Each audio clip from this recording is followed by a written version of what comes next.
Hi there, this is Diamond with WTI, and if you have fallen in love with boba and you want to make your own at home, look no further. These are actually bursting balls of flavor.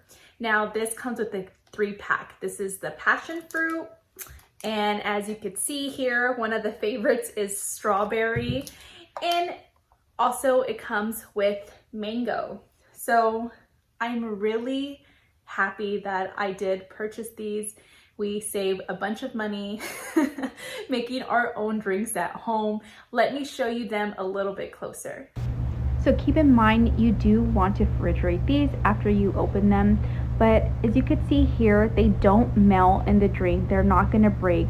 They're very strong and they have a bursting effect when you do pop them in your mouth.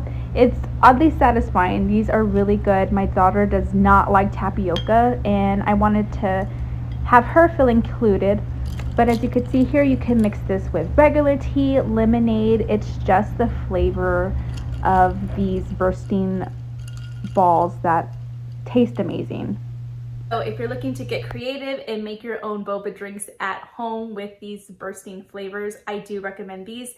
You don't have to use them for boba. You can use them for any of dessert toppings or put them on waffles, anything like that. It is going to be really yummy, but that is just our point of view.